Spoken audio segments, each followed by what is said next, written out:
அப்படியா இல்லையா? ஒரு மனிதன் எல்லா வாழ்க்கை முழுக்க அவனுடைய வாழ்க்கையில பாவம் தான் இருக்குமா? ஏதாவது நல்ல கரையை செய்ய மாட்டான்.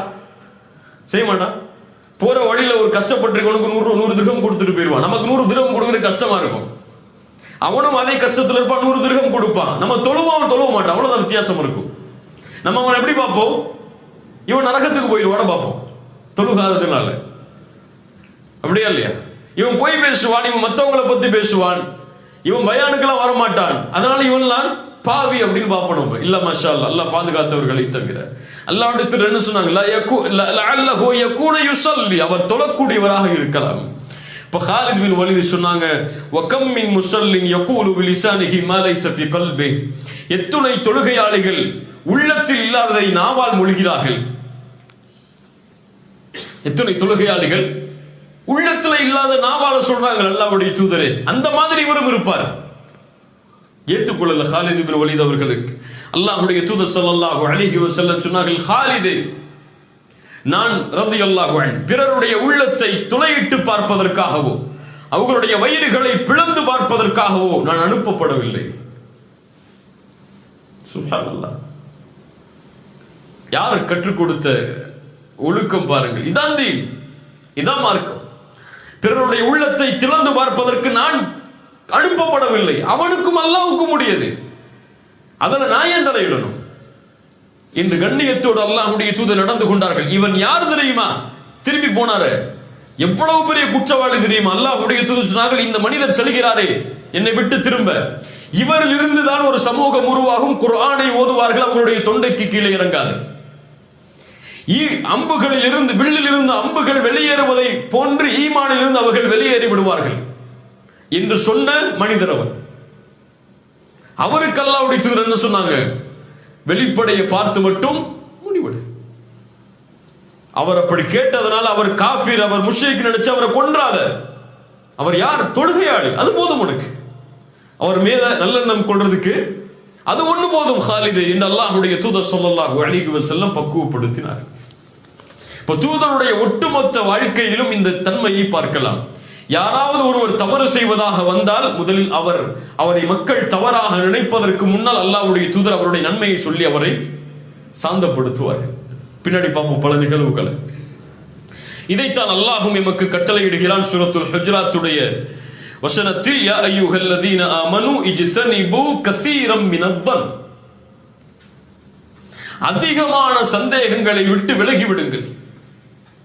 கணவன் மனைவியின் மீது, மனைவி கணவனின் மீது, பிள்ளைகளின் மீது, பெற்றோர்களின் மீது, உறவினர்களின் மீது, நண்பர்கள் மீது, தொழிலாளிகள் மீது என யாரின் மீதும் அதிகமான சந்தேகம் கொள்ளாதீர்கள்.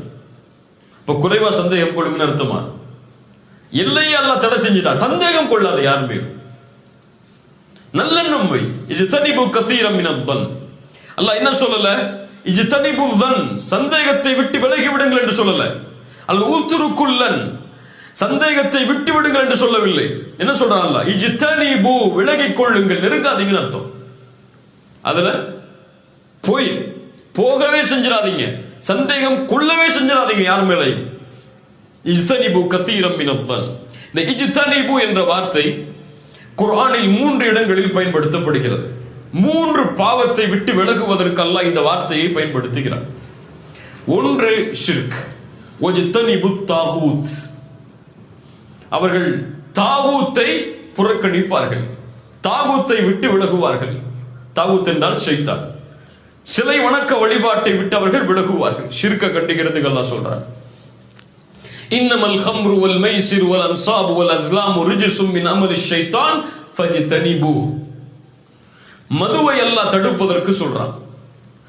மூன்றாவது அல்லாஹ் சொல்கிறான், இஜ்தனிபு கஸீரம் மினத்-தன், அதிகமான சந்தேகங்களை விட்டு விலகிக் கொள்ளுங்கள் என்று.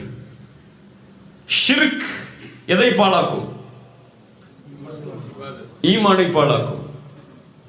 ஹம்ர் எதை பாழாக்கும்? மது. மூளைய நாசமாக்கிடும், பாழாக்கிடும். ஹுஸ்னுல் இல்லாமல் தீய எண்ணம் கொள்வது எதை பாழாக்கும்? பிறர் மீது சந்தேகம் கொள்வது, வீணான சந்தேகங்களை பிறர் மீது வைப்பது எதை பாழாக்கும்? உறவை பாழாக்கும். ஒரு கணவன் தன் மனைவி மீது சந்தேகம் கொண்டால் அந்த உறவுல நல்லா இருக்குமா? நிம்மதியா வாழ முடியுமா? முடியுமா? ஏன் என் ஒய்ஃப் 2 மணிக்கு போன் எடுத்து பார்த்துட்டே இருக்கான்னு நினைச்சா என்ன ஆகும்? அல்லது மனைவி எப்போ பார்த்தாலும் போன்லயே இருக்காரா, யார்கிட்டயாவது பேசிட்டு இருக்காருன்னு நினைச்சா அந்த உறவுல சந்தோஷம் இருக்குமா? ஆபீஸ்ல இருந்து ரிசப்ஷனிஸ்ட் கால் பண்ணிருப்பாங்க, யார் இந்த லேடிட்ட இவர் பேசினார் அந்த மனைவி நினைச்சிட்டே இருந்தாங்கன்னா உறவுல சந்தோஷம் இருக்குமா? இருக்க. அப்போ இந்த தீய எண்ணம் கொள்வது எதை பாழாக்கும்? உறவை பாதிக்கும், ஒட்டுமொத்த வாழ்க்கையும் அழித்து விடும். அப்படியா இல்லையா? பிள்ளைங்க மேல சந்தேகம் கொண்டாங்கன்னா அவரால் வாழ முடியுமா நிம்மதியா? எங்க போறான், எங்க வர்றான், என்ன பண்றான், யாரை பார்த்துட்டு இருக்கான், ஃபேஸ்புக்ல யார்கிட்ட பேசுறான்னு சந்தேகம் இருந்துச்சுன்னா, கண்காணிப்பு இருக்கலாம். சந்தேகம் இருந்துச்சுன்னா அதுலேயே போய் அவனுடைய வாழ்க்கையே சந்தோஷம் இல்லாம முடிஞ்சிடும். மனைவி மேல வச்சாலும் அப்படித்தான், பெற்றோர்கள் மேல வச்சாலும் அப்படித்தான், தொழிலாளி மேல வச்சாலும் அப்படித்தான். உங்க கம்பெனியில பினான்ஸ் கண்ட்ரோல் மேல சந்தேகம் பட்டீங்கன்னா என்ன ஆகும்? பிசினஸ் பண்ணுவீங்களா நீங்க? முடியாது. ஜிதனிபு கஸீரம் மினத்-தன். இந்த 3 பாவங்களை தடுப்பதற்கு அல்லாஹ் இந்த வார்த்தையை பயன்படுத்துகிறார். ஏன் விலகிக் கொள்ள வேண்டும்? அல்லாஹ்வை பதிலையும் சொல்கிறார். இன்ன பஅத-ظنி இஸ்முன். சில சந்தேகங்கள் பாவமாகவே முடியும். பாவமா இருக்கும். ஏன்னா அது இருக்காது. சந்தேகங்கிற உறுதி இல்லையே. அது நடக்கும். அவர் அப்படி இருப்பார், இல்லாமலும் இருப்பார். அப்படி இல்லாமல் இருப்பவரை நீங்கள் சந்தேகித்தால் அது பாவம். அதனால முழுமையா விளக்கிடுங்க. வலா தஜஸ்ஸசு. அல்லாஹ் அடுத்த அறிவுரையும் சொல்கிறான், பிறருடைய குறையை துருவி துருவி ஆராயாதே. அவன் செய்யலன்னு சொல்லிட்டானா விட்டு, அவ்வளவுதான். அதுக்கப்புறம் யோசிக்காத, ஏன் அப்படி செஞ்சா, எதுக்கு செஞ்சா, ஏன் இப்படி போய் சொல்றான், அதெல்லாம் உனக்கு தேவையில்லை. நான் வாழ சொல்லிட்டானா முடிஞ்சு போச்சு. பின்னாடி உதாரணங்கள் பார்க்கும்போது நமக்கு இது தெரியும். சுப்ஹானல்லாஹ். இந்த மார்க்கத்துடைய மகத்துவத்தை பாருங்கள். ஆயிஷா ரலியல்லாஹு அன்ஹா அவர்கள் மீது ஒரு இட்டுக்கட்டப்பட்ட நிகழ்வு நடக்கிறது. எங்க நடந்துச்சு? மக்காலயா மதீனாலயா? எங்க நடந்துச்சு? மதீனால. அல்லாஹ்வுடைய தூதர் ஸல்லல்லாஹு அலைஹி வஸல்லம் போருக்கு கிளம்பி வரும் பொழுது ஒரு நிகழ்வு நடக்கிறது. முனாஃபிக்குகளும் சஹாபாக்களில் சிலரும் இந்த இட்டுக்கட்டப்பட்ட நிகழ்வில் பங்கு கொள்கிறார்கள். ஹஸ்ஸான் இப்னு சாபித், முத்இம் போன்ற நபி தோழர்கள் கூட இந்த நிகழ்வில் பங்கு கொள்கிறார்கள். இவர்களுடைய பாவங்களை மன்னித்தும் அவர்களை கண்டித்தும் அல்லாஹ் குர்ஆனுடைய வசனங்களை இறக்கிக் கொண்டே இருக்கிறார். பின்னாடி ஆயிஷா ரலியல்லாஹு அன்ஹா தூய்மையான பெண் அல்லாஹ்விடத்திலிருந்து வஹி வந்ததுக்கு பிறகு அல்லாஹ் வசனங்கள்ல கண்டிக்கிறார். எந்த சூறால அல்லாஹ் பெரும்பான்மையா கண்டிச்சான்? அத சூரத்துன் நூர். பாரக்கல்லாஹு ஃபீக். சூரத்துன் நூருடைய வசனத்தில் அல்லாஹ் என்ன சொல்றான் கவனிங்க. இந்த வசனத்துல லவ்லா இத் சமிஅ்துமூஹு ظنல் முஃமினூன வல் முஃமினாத்து பிஅன்ஃபுஸிஹிம் கைரா. இப்படி ஆயிஷா அவர்கள் மீது அவதூறு சொல்லப்பட்ட நேரத்தில், அவர்கள் அதை செவிமடுத்த நேரத்தில், அங்கிருந்த முஃமின்களும் ஆண்களான முஃமினான ஆண்களும் முஃமினான பெண்களும் நினைத்திருக்க வேண்டாமா? பிஅன்ஃபுஸிஹிம் கைரா, தங்களுக்கும் நலவை, தங்களுக்கும் கைரை, தங்கள் மீதும் நல்லெண்ணத்தை நினைத்திருக்க வேண்டாமா அவர்கள் அதை செவிமடுத்த பொழுது? மேலும் வகாலு ஹாதா இஃப்கும் முபீன், அவர்கள் சொல்லி இருக்க வேண்டாமா இது மிகப்பெரிய அவதூறு என்று. என்ன இதுல உங்களுக்கு சந்தேகம் வருது? எதுல உங்களுக்கு புரியல? எது புரியல இந்த வசனத்துல? முஃமினான ஆண்களும் பெண்களும் அந்த விஷயங்களை செவிமடுத்த பொழுது அவர்கள் தங்கள் மீதே நல்லெண்ணம் கொண்டிருக்க வேண்டாமா? என்ன அல்லாஹ் சொல்ல வர்றா? அன்ஃபுஸிஹிம் கைரா என்ன அர்த்தம்? அவங்க மூமினோட தாயா இருந்தாங்க. அன்ஃபுஸிஹிம் கைரா, தங்கள் மீதே அவர்கள் நல்லெண்ணம் கொண்டிருக்க வேண்டாமா? என்ன சொல்லியிருக்கணும் அல்லாஹ்? என்ன சொல்லியிருந்தா நீங்க தெளிவா சொல்ல என்ன ஆயிருக்கணும்? ஆயிஷா அவர்கள் மீது நல்லெண்ணம் கொண்டிருக்க வேண்டாமா என்று நீங்க அல்லாஹ் சொல்லியிருக்கணும். அல்லாஹ் எப்படி சொல்றான் இங்க? எப்படி சொல்றான்? தங்கள், அதைத்தான் அல்லாஹ் சொல்ல வர்றான். ஆனா எப்படி வார்த்தை அமைக்கிறான்? தங்கள் மீது அவர்கள் நல்லெண்ணம் கொண்டிருக்க வேண்டாமா? ظنல் முஃமினூன வல் முஃமினாத் பிஅன்ஃபுஸிஹிம் கைரா. ஏன்? முதல்ல உன்ன வச்சு பாருங்க. உலமாக்கள் சொல்கிறார்கள் இந்த வசனத்திற்கு விளக்கம் சொல்லும் போது முதல்ல உன்னை வச்சு பார். நீ அப்படி உன்னை பத்தி பேசுறத விரும்புவியா? ஒரு ஆள் விபச்சாரமே செஞ்சிட்டாருங்க, மக்கள் மத்தியில வெளிப்படையாயிருச்சு. உடனே அவர் விபச்சாரம் செஞ்சிட்டாரு, அவர் முஸ்லிம் சமூகத்தை ஒதுக்கி வைக்கணும், ஜமாத்தொட்டை ஒதுக்கி வைக்கணும், எல்லாம் சரி. அவர் எதால் செய்தார் என்பதெல்லாம் வேறு. உனக்கு முன்னால் அப்படி ஒரு சூழ்நிலை வந்தால் உன்னால் அதை பாதுகாக்க முடியுமா? அதை நினைச்சு பார்த்திருக்குமா? நினைச்சு பார்த்திருக்குமா? கிடையாது. இப்ப எனக்கு ஒரு சூழ்நிலை இது போன்று வந்தால் நான் இதிலிருந்து விலகிக் கொள்வேனா? அப்படி ஒரு வேளை ஷைத்தானுக்கு கட்டுப்பட்டு அல்லாஹ் பாதுகாக்க வேண்டும். அப்படி செய்தால் இது போன்று மக்கள் என்னை பற்றி பேசுவதை நான் விரும்புவேனா? அல்லாஹ் தான் கேட்க வர்றான். சுப்ஹானல்லாஹ், என்ன வார்த்தை அமைப்பு பாருங்களேங்க. பிஅன்ஃபுஸிஹிம் கைரா, அவர்கள் தங்களுக்கு நலவை விரும்பி இருக்க வேண்டாமா? முதல்ல அவங்க தங்கள்ல இருந்து ஆரம்பிக்கட்டும். உன்னை நினைச்சு பாரு, பிறரை பற்றி பேசும்போது நீ அந்த இடத்துல இருந்தா இப்படி நடந்திருப்பியா? முடியாது. பிஅன்ஃபுஸிஹிம் கைரா வகாலு ஹாதா இஃப்கும் முபீன், தெளிவான அவதூறு என்று அவர்கள் நாவால் சொல்லி இருக்க வேண்டுமே. ஏன் மௌனமா இருந்தாங்க? அதோடு மட்டுமல்ல, அல்லாஹ் அடுத்த 2-3 வசனங்களுக்கு பிறகும் கேட்கிறான். வலௌலா இத் சமிஅதுமு, அவர்கள் அதை செவிமடுத்த பொழுது குல்தும் மா யகூனு லனா அன் நதகல்லம பிஹாதா, இதை குறித்து நாங்கள் பேசுவதற்கு தகுதி இல்லாதவர்கள் என்றும் அவர்கள் சொல்லி இருக்க வேண்டாமா? எப்படி அல்லாஹ் பக்குவப்படுத்த. இதான் தீன். ஜும்மால போய் முதல் சஃப்ல நிக்கிறது மட்டும் தீன் இல்ல. குர்ஆனை தொடர்ந்து ரமதான்ல 3 நாள் குர்ஆனை முடிக்கிறது தீன் இல்ல, அது மட்டும் தீன் இல்ல. கியாமுல் லைல நின்னு அழுது புலம்பி வழுகிறது மட்டும் தீன் இல்ல, இதுதான் தீன். அல்லாஹ்வுடைய தூதர் அதிகமாக கவனம் செலுத்திய தீன் இதுதான். நமக்கு இந்த சைடு மட்டும் தான் கவனம் இருக்கு. தொழுகலையா அல்லாஹ் பிடிச்சுப்பா, ஜக்காத்து கொடுக்கலையா செல்வம் ஹராம் ஆயிரும், இதுல மட்டும் தான் இருக்கு கவனம். எதுல கவனம் இல்ல?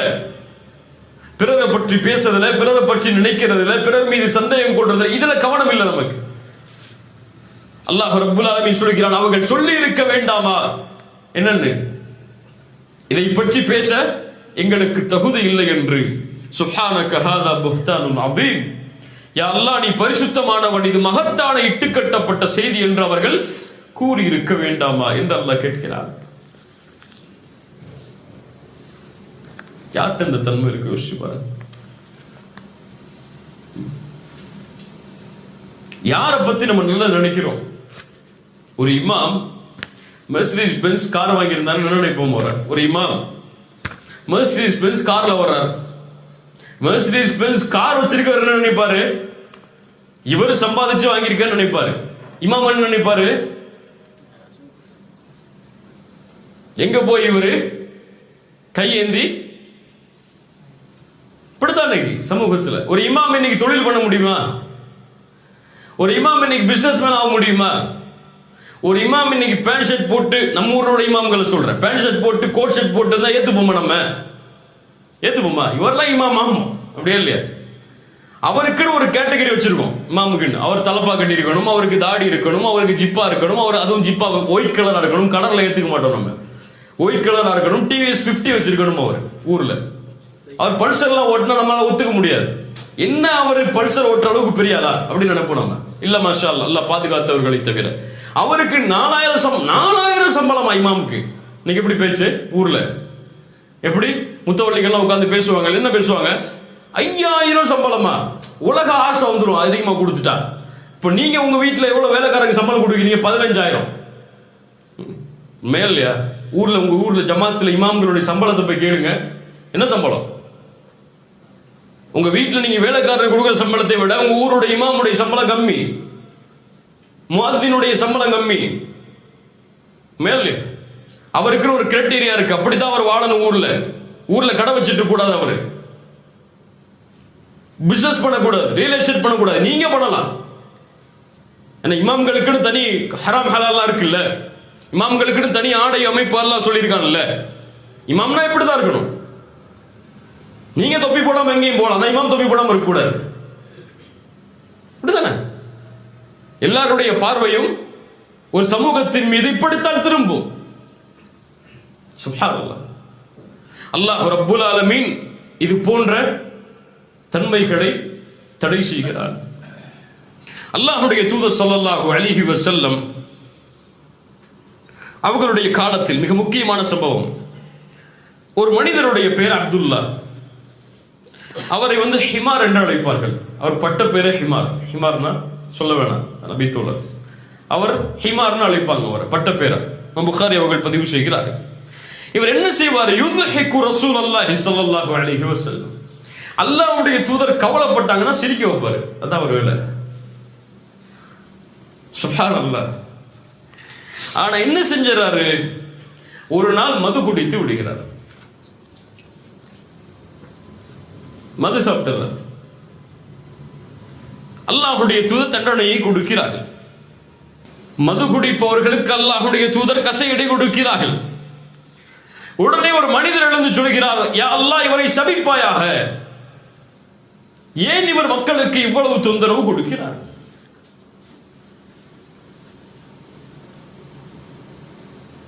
இப்படி சஹாபாக்களுடைய பேரை களங்கப்படுத்திட்டார. அதான் அர்த்தம் அதுக்கு. இவரை அல்லாஹ் சபிக்கட்டும் என்று ஒரு நபி தோழர் எழுந்து சொல்கிறார். அல்லாஹ்வுடைய தூதர் ஸல்லல்லாஹு அலைஹி வஸல்லம் யாருடைய மானமும் கீழே விழுவதை விரும்ப மாட்டார்கள். அப்படியே இல்லையா? யார் மானத்தையும் கீழே தள்ளிட்டு அல்லாஹ்வுடைய தூதர் பொறுத்து இருக்க மாட்டார்கள். யாரா இருந்தாலும், அவர் முஸ்லிமா இருக்கட்டும், யகூதியா இருக்கட்டும், நஸ்ரானியா இருக்கட்டும், காஃபிரா இருக்கட்டும், தன்னுடைய மானத்தை இழந்தாவது அவருடைய மானத்தை அல்லாஹ்வுடைய தூதர் பாதுகாப்பார்கள். அவர்தான் முஹ்சின். என்னால ஒருத்தர் நல்லா இருக்கணுமே தவிர என்னால ஒருத்தர் மானத்தை இழந்து வாழக்கூடாது. அல்லாஹ்வுடைய தூதர் ஸல்லல்லாஹு அலைஹி வஸல்லம், லா தல்அனு, அவரை சபிக்காதே. ஃபவல்லாஹி மா அலிம்து இன்னஹு யுஹிப்புல்லாஹ வ ரசூலஹு. அல்லாஹ்வின் மீது சத்தியமிட்டு சொல்கிறேன், நான் அறிந்திருக்கிறேன் அவர் அல்லாஹ்வையும் அல்லாஹ்வுடைய தூதரையும் நேசிக்கிறார். இது நிறைய ஃபிக்ஹுடைய சட்டம் இருக்கு இந்த ஹதீஸில், அதை விடுவோம் அங்க. ஆனா என்ன அல்லாஹ்வுடைய தூதருடைய தன்மையை பாருங்க. இங்க இதான் தீன். அவர் மக்கள் வெளிப்படையா இழிவுபடுத்துறோம்னு நினைக்கிறாங்க. அல்லாஹ்வுடைய தூதர் எப்படி மனசுல வச்சிருக்காங்க அவர் மேல? அவர் தெரியாமல் அறியாமல் அந்த பாவத்தை செய்தாலும் அவர் யாரை நேசிக்கிறார்? அல்லாஹ்வையும் அல்லாஹ்வுடைய தூதரையும் நேசிக்கிறார். இது போதும். அவரை நீங்க சபிக்கணும்னு அவசியம் தேவையில்லை. அல்லாஹ்வுடைய தூதர் ஸல்லல்லாஹு அலைஹி வஸல்லம் அதனால தான் சொன்னார்கள், மன் ரத்த அன் இர்தி அஹி ரத்தல்லாஹு அன் வஜ்ஹிஹி அன்னார யௌமல் கியாமா. யார் பிறர் மானம் பற்றி பேசப்படும் பொழுது தன்னை விலக்கிக் கொள்கிறாரோ அல்லாஹ் நாளை மறுமையில் அவருடைய முகத்தை நரகத்தில் இருந்து விலக்கிக் கொள்வார். இது வேணும்னா செய்வோம் இன்ஷா அல்லாஹ். யாராவது பத்தி பேசுறாங்களா? யா அஹி, எனக்கு தேவையில்லை இது. அவருக்கும் அல்லாஹ்வுக்குள்ள விஷயம். என்கிட்ட ஏன் சொல்ற? அல்லாஹ் அவருக்கு திருந்தணும்னா அவர்கிட்ட போய் நேரடியா அந்த மாத்திக்க சொல்லு. என்னை இழுத்து என்னையும் பாவையால ஆக்கிறத போயிரு. உன்னோட சேர்ந்து என்னையும் இழுக்கிறதுக்கு பிளான் போட்டு சைத்தான் வேலை பார்க்காத. தயவு செஞ்சு போயிரு. அவருக்கு மானத்தை அவரே வச்சுக்கிட்டோம். அவர் செஞ்ச பாவம் எனக்கா? அவர் ஒரு பெண்ணோட பேசிட்டாரு, பெண்ணோட தொடர்பு கொண்டாரு, உபச்சாரம் செஞ்சாரு, மஅதல்லாஹ். இவர் செஞ்ச பாவம் எனக்கா? யாருக்கு செஞ்சாரு? அல்லாஹ்வுக்கு.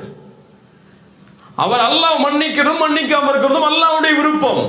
அதை ஏன் என்கிட்ட சொல்ற என்று யார் பிறர் மானம் பற்றி பேசப்படும் பொழுது வேண்டாம் என்று ஒதுங்கிக் கொள்கிறாரோ, தன்னை விலக்கிக் கொள்கிறாரோ, அல்லாஹ் அவரை நாளை மறுமையில் நரகத்தில் இருந்து விலக்குவான். 3 சட்டம் இருக்குதுல. 1, பிறர் மானத்தை பற்றி பேசக்கூடாது. முதல்ல பிறருடைய கண்ணியத்தை பற்றி பேசக்கூடாது. அவர் கெட்டவராகவே இருந்தாலும் நல்லதான் பேசணும். ஏன் உனக்கு தெரிஞ்சு 1000 கெடுதல் இருக்குன்னா அவருக்கு உனக்கு தெரியாமல் 1000 நன்மை அவர்கிட்ட இருக்கு, உனக்கு தெரியாது. அப்படியே இல்லையா? அவருக்கு தாடி இருக்காது, ஆனா அவர் தஹஜ்ஜுத் தொழுவார், உனக்கு தெரியாது. அந்த பொண்ணு நிக்கா போட்டுருக்க மாட்டா, ஆனா எந்த ஒரு ஆண் டைம் பேசாம ஃபேஸ்புக்ல இருப்பா, அது உனக்கு தெரியாது. நிக்கா போட்டிருக்க பெண் பல பேர் அதை செய்யறாங்க. தாடி வச்சிருக்க பல பேருக்கு தஹஜ்ஜுத் இல்லை. இப்போ உனக்கு இல்லாத நன்மை அவரிடத்தில் இருக்கும், நீ அதை பத்தி நினைக்காத. முதல்ல பேசக்கூடாது பிறருடைய மானத்தை பற்றி. 2வது, இந்த ஹதீஸில் இருந்து பேசப்படும் சபைகளில் இருக்கக்கூடாது. பேசப்படும் சபைகளில் இருக்கக்கூடாது. அப்படி இருந்தால் சும்மா இருக்கக்கூடாது. மூணாவது சட்டம் ரத்த, திருப்பிடணும். வேணாம், இருக்கு, ஸ்டாப் பண்ணிடு, இதுக்கு மேல இதை பத்தி பேசாத. இன்று இந்த 3 தன்மையை யார் செயல்பட்டு நடக்கிறாரோ அவரை அல்லாஹ் நாளை மறுமையில் நரகத்தில் இருந்து பாதுகாப்பான். தொழுகை மட்டும் இல்லை, அதனால தொழுகையில ஈடுபாடு எல்லாம் இருங்கிற காரணம் அல்ல இது. இதுல மட்டும் முக்கியத்துவம் இல்லை. நம்முடைய வாழ்க்கையில நம்ம அன்றாடம் நினைக்கக்கூடிய எம்மோடு இருக்கக்கூடிய இந்த குணங்கள், இதுல மாற்றம் வேணும். அவர்தான் முஃமின் முஹ்சின், அல்லாஹ்வுடைய நேசத்தை பெற முடியும். இமாம் ஷாஃபிஈ ரஹிமஹுல்லாஹ் மரணப்படுக்கையில் இருக்கிறார்கள். இமாம் ஷாஃபிஈ மரணப்படுக்கையில் இருக்கிறார். அவருடைய மாணவர் ஒருவர் இருக்கிறார். வந்து சொல்றார், கவ்வல்லாஹு தஅஃபக யா இமாம், இமாமே உங்கள் பலகீனத்தை அல்லாஹ் உறுதிப்படுத்தட்டும் அப்படிங்கிறார். பலகீனம் உறுதியாச்சுன்னா என்ன ஆகும்? என்ன ஆகும்? அவர் என்ன சொல்லி இருக்கணும்? கவ்வாக்கல்லாஹு மின் தஅஃபிக அவ் கவ்வாக்கல்லாஹு அன் தஅஃபிக, இந்த பலகீனத்தில் இருந்து அல்லாஹ் உங்களுக்கு உறுதியை தரட்டும் என்று சொல்லியிருக்கணும். அவர் என்ன சொல்றாரு? அவருக்கு தெரியாம மாத்தி சொல்லிட்டார். இமாம் ஷாஃபிஈ புரிந்து கொண்டார். ஊந்துர் மாதா தகுல், அவர் என்ன சொல்றாருன்னு பாருங்க. என்ன சொல்றாரு அவரு? கவ்வல்லாஹு தஅஃபக், அல்லாஹ் உங்களுடைய பலகீனத்தை உறுதி கொடுக்கட்டும் என்று சொல்கிறார். அப்படி உறுதி கொடுத்தால் நான் உயிரோடு வாழ முடியாது. அப்ப அந்த மாணவர் சொல்றாரு, யா இமாம், நான் ஒருபோதும் அந்த நினைவில் சொல்லவில்லை, நான் ஒருபோதும் அந்த நினைவில் சொல்லல. இமாம் ஷாஃபிஈ சொல்றாங்க, நீ என்ன திட்டி இருந்தாலும் நீ அப்படி சொன்ன நினைச்சிருக்க மாட்டேன் நான் உன்னை. புரியுங்க, நல்லா புரியுங்க. நீ அப்படியே சொல்லி இருந்தாலும், அந்த எண்ணத்திலேயே சொல்லி இருந்தாலும் நான் அப்படி நினைச்சிருக்க மாட்டேன் உன்னை. இதான் ஹுஸ்னுத்தன். ஹுஸ்னுத்தன். அவர் தெரியாம அவருடைய மொழியில ஒரு வார்த்தை பேசியிருக்கலாம். அப்போ அவர் உள்ளத்தாலே அப்படி பேசாம நினைச்சிடாரு, தப்பது. சில ஊர்ல பழக்கம் இருக்கும், அவர் இவர்னு சொல்லுவாங்க, அவர் இவர்னு சொல்லுவாங்க. ஒருவர் அல்லாஹ்வுடைய தூதர் அவர் வந்தார் அவர் போனார்பாங்க. நமக்கெல்லாம் அது ஒரு கண்ணிய குறைவான வார்த்தையா தெரியும். உடனே ஒரு தூதருக்கு கண்ணியம் கொடுக்க மாட்டேங்கிறான்னு சொல்லிடக்கூடாது. ஹுஸ்னுத்தன், அவரும் மொழி நடையா இருக்கலாம், அது அவ்வளவுதான், அது அவருக்கு கண்ணியமா இருக்கலாம், இல்லையா? இப்படி சின்ன சின்ன விஷயத்திலையும் பிறர் செய்யக்கூடிய தவறுகள் முன்னால் வரும் பொழுது நல்லெண்ணம் வைப்போமே, அவர் நல்லதா செஞ்சிருப்பாரு, நல்லதா நினைச்சிருப்பாரு, தெரியாம நடந்திருக்கும், விட்டுருவோமே என்று நல்லெண்ணம் கொள்வதற்கு இமாம் ஷாஃபிஈ மரணப்படுக்கையில் கூட வழிகாட்டுகிறார். ஈசா அலைஹிஸ்ஸலாம் புகாரி அவர்கள் பதிவு செய்கிறார்கள். கேட்ட சம்பவம் தான். ரஜுலன் யஸ்ரிகு, ஒரு மனிதர் திருடுவதை பார்க்கிறார். ஒரு மனுஷன் திருடுறதை பார்க்கிறார். ஃபகால லஹு அஸ்ஸரக்த, நீ திருடினாயா என்று கேட்கிறார்கள். அவர் சொன்ன கல்லா வல்லாஹ், கல்லா தல்லா என்று எல்லா சத்தியமும் செய்கிறார். நான் திருடவே இல்லை, அல்லாஹ்வின் மீது சத்தியம் விட்டு. கண்ணில் பார்க்கிறாங்க அவர் திருடுறத. கல்லா வல்லாஹி வல்லாஹி அல்லதி லா இலாஹ இல்லாஹு, படைத்த இறைவனை தவிர வேறு இறைவன் இல்லை, ஒருபோது நான் திருடலன்றார் அவர். இமாம் ஷாஃபிஈ இமாம் ஈசா அலைஹிஸ்ஸலாம் சொன்னார்கள், ஆமன்து பில்லாஹ் வ கذبtu ஐனி, அல்லாஹ்வை நம்பிக்கை கொள்கிறேன், என் கண் பொய் சொல்லி விட்டது. சுப்ஹானல்லாஹ். இமாம் ஈசா அலைஹிஸ்ஸலாம் சுப்ஹானல்லாஹ், ஒரு மனிதர் திருடுவதை பார்க்கிறார். அவர்கிட்ட கேட்கிறாங்க, திருடினியப்பான்னு சொல்லி. அவர் என்ன சொல்லிட்டாரு? அல்லாஹ்வின் மீது சத்தியம் பண்ணி சொல்ற திருடறன்னு சொல்லி. என்ன நினைச்சாங்க உடனே? நீ அல்லாஹ் மேல சத்தியம் பண்ணாலும் திருடறன்னு சொன்னாங்களா?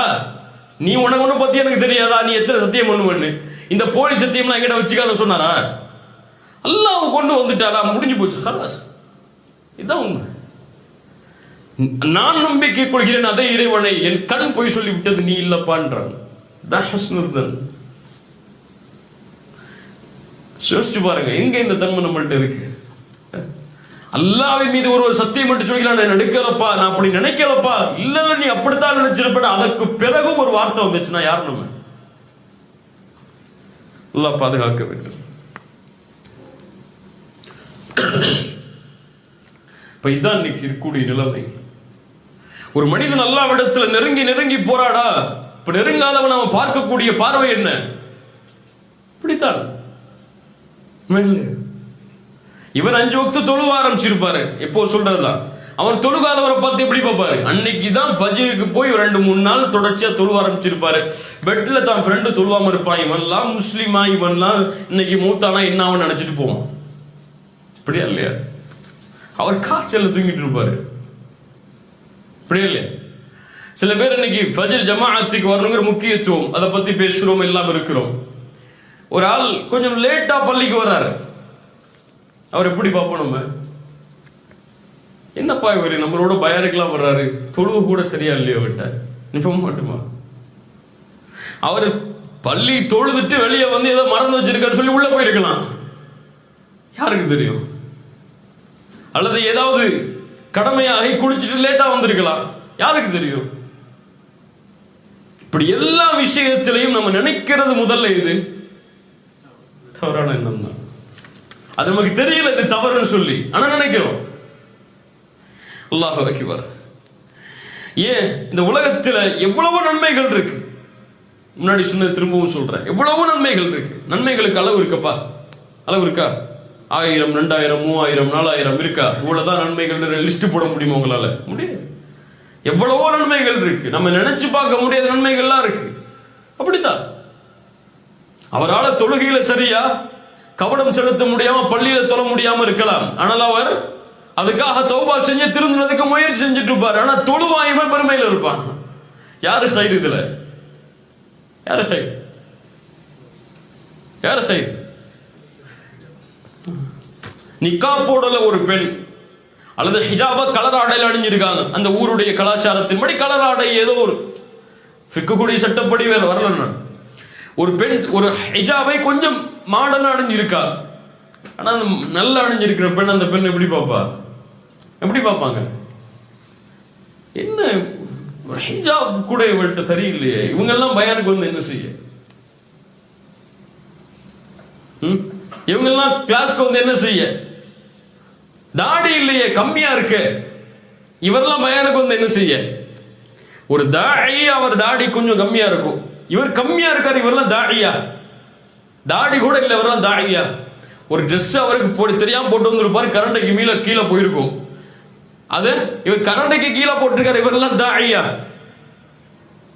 ஈஸியா பிறரை ஜட்ஜ் பண்ணிடும். அப்படியா இல்லையா? இந்த தன்மை எல்லோரிடத்திலும் இருக்கு. சஹாபாக்கள் யார்? தங்களை அவர்கள் அப்படியே பணிந்து பார்ப்பார்கள். பிறகு நல்லவங்களா பார்ப்பாங்க. எல்லாரும் நல்லவங்க, நான் கெட்டவன் நினைப்பாங்க. சஹாபாக்கள் எல்லாரும் நல்லா இருப்பாங்க, எல்லாரும் நல்லதா நினைச்சிருப்பாங்க. நான் தான் தப்பா நினைச்சிருப்போன்னு நினைப்பாங்க. நான் தான் அந்த இடத்துல தப்பு செஞ்சுட்டனோ, நான் தான் கோவப்பட்டு கூடாது அந்த இடத்துல நினைப்பாங்க. அவன் ஏன் கோவப்பட்டு நினைக்க மாட்டாங்க. ஆயிஷா ரலியல்லாஹு அன்ஹா இடத்தில் ஒரு கேள்வி கேட்கப்படுது ஒரு குர்ஆன் வசனத்தை பத்தி. 3 தன்மை உடையவர்களை அல்லாஹ் சொல்கிறார். முஃமின்கள் தான் அவர்கள். வமின்ஹும் ஸாலிமுல் லினஃப்ஸிஹி வமின்ஹும் முக்தஸித் வமின்ஹும் சாபிகுன் பில் கைராத். ஒருவர் தங்களுக்கு தாங்களே அநீதமிழைத்த கூட்டத்தார், இன்னொருவர் நடுநிலையாக இருப்பவர்கள், இன்னொருவர் நன்மைகளில் விரையக்கூடியவர்கள்.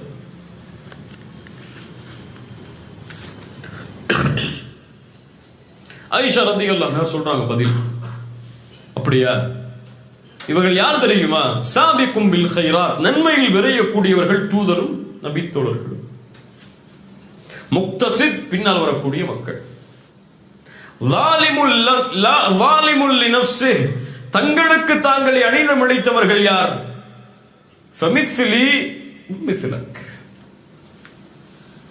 என்னையும் உங்களையும் போன்றவர்கள். புரியுதா நான் சொல்றது?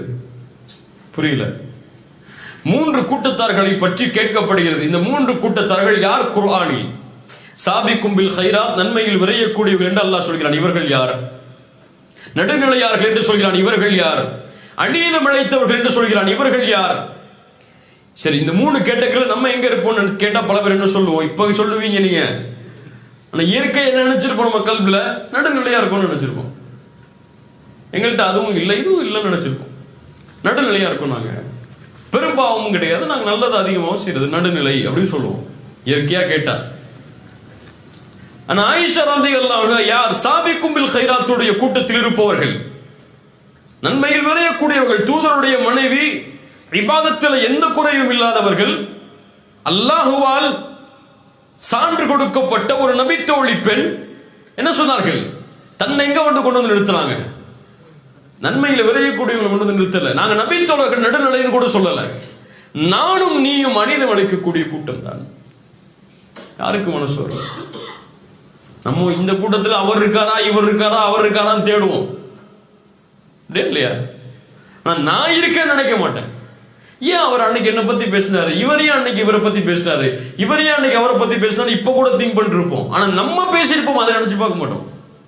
உமர் இப்னுல் கத்தாப் ரலியல்லாஹு அன்ஹு நிஃபாக்குடைய பட்டியல் கொடுக்கப்பட்ட நபித்தோரிடத்தில் சென்று என்ன கேட்டார்கள்? முனாஃபிக் பட்டியலில் என் பெயர் இருக்கிறதா என்று பார்த்து சொல்கின்றார்கள். யார் இவர்கள்? தூதருடைய காலத்தில் கூட கேட்கலங்க. அவங்க அமீருல் முஃமினீன் உமர் ஆகும்போது கூட கேட்கல. ஹலீஃபா ஆகி முஸ்லிம் சமூகத்தை வழிநடத்தி கொண்டிருக்கக்கூடிய மிகப்பெரிய பொறுப்பில் உலகமெல்லாம் உமரை பார்த்து வியக்கிறது. அப்போது கேட்டார்கள், சொர்க்கம் நற்செய்தி சொல்லப்பட்ட, சொர்க்கத்தில் மாளிகை சொல்லப்பட்ட, நபித்துவம் எனக்கு தான் அல்லாஹ்வுடைய தூதருக்கு பிறகு அல்லாஹ் கொடுப்பதாக இருந்தால் என்று சொல்லப்பட்ட என்னை பார்த்து ஷைத்தான் ஒரு தெருவிலே விரண்டு செய்கிறான். இந்த ஹதீஸ்லாம் உமருக்கு தெரியாதா? தெரியாம வாழ்ந்தாங்களா? இப்படி சொல்லப்பட்ட ஒரு மனிதர் தன்னை எப்படி நினைக்கிறாரு? நான் முனாஃபிக்கான்னு நினைக்கிறார். நீங்க நல்லா பயான் பண்றீங்க, நல்லா பேசுறீங்க, நல்ல தாவா செய்றீங்க, நல்ல மார்க்க நிகழ்ச்சிகள் எல்லாம் கலந்து கொள்றீங்கன்னா அவர் தன்னை வந்துட்டோம்ப்பா சரியான பாதைக்குன்னு நினைப்பார். கரெக்டா வந்துட்டோம், இதான் நம்ம வந்த இடம் நினைப்பாரு. அவ்வளவுதான். இனிமே மூத்தானா ஜன்னத்துல் ஃபிர்தௌஸ் தான் நமக்கு. இன்னைக்கு மூத்தானா கபூர்ல 3 கேள்வி உடனே பாஸ் பாஸ் பாஸ் 100 and 100 உடனே நமக்கு புதுமகன் புது மனைவி தூங்குற மாதிரி தான் இன்னைக்கு நினைப்பாரு. உஸ்மான் இப்னு அஃபான் அவ்வளவு கண்ணியம் கிடைத்த பிறகும் கபூர்ல போய் அழுதாரு. ஏன்? இதான் முதல் வீடு, இங்க எனக்கு வெற்றி கிடைக்குமான்னு நினைச்சாரு. நமக்கு அது இல்லை. அதான் கபூருக்கு போறது இல்லை, அதான் மௌத்து நினைச்சு பயப்படுறது இல்லை. நல்லா பாதுகாப்பானாக, நல்லா பாதுகாப்பானாக. இப்போ ஒரு முஃமின் நல்ல எண்ணத்தை கொள்ள வேண்டும். அதற்காக தன்னுடைய நஃப்ஸோடவன் போராட வேண்டும். சாதாரண குணம் இல்லை, அதோடு நஃப்ஸோடவன் போராட வேண்டும். ஷைத்தான் நாடி நரம்புகளில் ஓடுகிறான். அவன் எப்போதுமே பிறரை பற்றிய தவறான எண்ணத்தை தான் உள்ளத்தில் ஏற்படுத்துவான். அதை எப்படி ஹைராக்குறது? அவன் தான் மக்சீத்.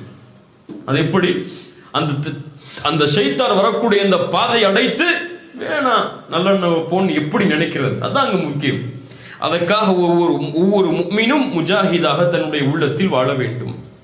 அல்லாஹ்வுடைய தூதர் ஸல்லல்லாஹு அலைஹி வஸல்லம் அவர்கள் ஒரு முறை சஃபியா ரலியல்லாஹு அன்ஹா அவங்களோடு இந்த இஅ்திகாஃபுடைய ரமதானுடைய நேரத்தில் அவங்களுடைய வீட்டு வரை கொஞ்சம் நடந்து போறாங்க.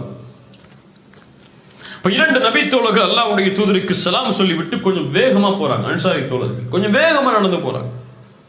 அல்லாஹ்வுடைய தூதர் ஸல்லல்லாஹு அலைஹி வஸல்லம் சொன்னாங்க, அலா கொஞ்சம் வெயிட் பண்ணுங்க. இன்னமா ஹிய சஃபியத்து பின்த் ஹுயை, நான் பேசிக் கொண்டிருந்த பெண் சஃபியா. சுப்ஹானல்லாஹ் யா ரசூலல்லாஹ், அல்லாஹு அக்பர் யா ரசூலல்லாஹ், உங்கள் மீதா நாங்கள் அப்படி நினைப்போம். நீங்க ஒரு பெண்ணோட பேசிக் கொண்டிருந்தீங்கன்னா நினைப்போம், என்ன சொல்றீங்க அல்லாஹ்வுடைய தூதரே? அல்லாஹ்வுடைய தூதர் ஸல்லல்லாஹு அலைஹி வஸல்லம் சொன்னார்கள், இன்ன ஷைத்தான் ஒவ்வொரு மனிதனுடைய நாடி நரம்புகளிலும் ஓடுகிறான், இரத்த நாளங்களில் ஓடுகிறான். அவன் உங்களுடைய உள்ளத்தில் எதையாவது போட்டு விடுவானோ என்று நான் பயந்தேன். உடனே கிளியர் பண்ணிட்டாங்க. அவ்வளவுதான். இப்ப என்னை பத்தி ஒரு தப்பா நினைக்கிறான்னா நான் கிளியர் பண்ணிடணும். அதை நம் ஷாஃபிஈ சொன்னார்கள் இந்த ஹதீஸுக்கு விளக்கமாக, ஒருவேளை அந்த நபித்தோழர்களுடைய உள்ளத்தில் ஏதாவது ஒரு எண்ணத்தை ஷைத்தான் போட்டிருந்தால் அவர்கள் காஃபிராக மாறி இருப்பார்கள். இல்லையா? தூதரை தப்பா நினைச்சா யாராவது? அல்லாஹ்வுடைய தூதர் அந்த வழியை அடைத்தார்கள். அவங்களுக்கு தெரியும் அப்படி நினைச்சிருக்க மாட்டாங்க. இருந்தாலும் சொன்னாங்க, கூப்பிட்டு, இல்ல என் மனைவி தான். அல்லாஹ்வுடைய தூதர் இதில் பாதுகாப்போடு நடந்து கொண்டார்கள். சுப்ஹானல்லாஹ். ஒரு முஹ்சின் தூதருடைய வழிகாட்டுதலின்படி தன்னை மாற்றிக்கொள்வார். இன்ஷா அல்லாஹ் மாற்றிக்கொள்ளலாம். அதுக்காகத்தான் இந்த சபைகள், இந்த அறிவுரைகள் எல்லாம் எல்லார் மேலையும் நல்லெண்ண வைப்போம். யாரை பற்றியும் தவறான எண்ணம் இருக்கக்கூடாது. ஒரு முஹ்சின் அப்படி தவறான எண்ணம் வைத்திருந்தால், பிறரை பற்றி தவறாக பேசி இருந்தால், இன்னைக்கு போய் நல்லது பேசுங்க. அவரை பற்றி, அவருக்கு கூட ஹைரை பத்தி பேசுங்க. எப்ப அவர் இப்படி செஞ்சிருந்தா நீ சொன்ன, ஆனா இப்ப எப்படி இருக்காரு தெரியுமா, அவரு 5 வக்து தொழுறாருப்பா, மாஷா அல்லாஹ், நல்லது பேசுங்க அவரை பத்தி. ஒரு முஹ்சினுடைய வாழ்க்கை எப்படித்தான், எல்லாரும் மேலேயும் நல்ல எண்ணம் என்ற தன்மை எம்மிடத்தில் இருந்தால்தான் நம்முடைய வாழ்க்கையை கண்ணியமான முறையில், மகிழ்ச்சியான முறையில் வாழ முடியும். நல்லெண்ணம் எங்கள் வாழ்க்கையை மகிழ்ச்சிப்படுத்தும். தீய எண்ணம் என்னையும் அழிக்கும், என்னை சுற்றி உள்ளவர்களையும் அழித்துவிடும், எல்லாரும் சந்தோஷத்தையும் பாழாக்கிறோம். நான் என் மனைவி மேல ஒரு சின்ன தவறான எண்ணம் வச்சிருந்தா என்ன மட்டும் பாதிக்காது, யாரையும் பாதிக்கும், மனைவியையும் பாதிக்கும். அது யாரை பாதிக்கும்? பிள்ளைகளையும் பாதிக்கும். அது யாரை பாதிக்கும்? அவங்க பெற்றோரை பாதிக்கும். அது யாரை பாதிக்கும்? ஏன் பெற்றோரை பாதிக்கும். ஒரு சமூகமே அழிஞ்சிடும். அதனால நான் என்ன மாற்றி கொண்டாதான் என்ன சுத்தி இருக்கக்கூடியவங்களை மகிழ்ச்சியா என்னால பார்த்துக்க முடியும் என்ற தன்மையை உள்ளத்தில் ஏந்தி வாழ்ந்தால் அல்லாஹ் எம்மை சீர்படுத்துவான். கத் அஃப்லஹ மன் ஸக்காஹா வ கத் ஹாப மன் தஸ்ஸாஹா. யார் இந்த அறிவுரைகளை ஏற்று உள்ளத்தை தூய்மைப்படுத்தினார்களோ அவர்கள் வெற்றி அடைவார்கள். யார் பாலாக்கினார்களோ அவர்கள் புதைந்து விடுவார்கள். அல்லாஹ் பாதுகாப்பானாக. ஜஸாக்குமுல்லாஹு ஹைரன். இன்ஷா அல்லாஹ் அடுத்த வாரம் வேறொரு தன்மையை கொண்டு வாழ்க்கையில் எப்படி செயல்படுத்துவது என்பதை பற்றி பார்ப்போம்.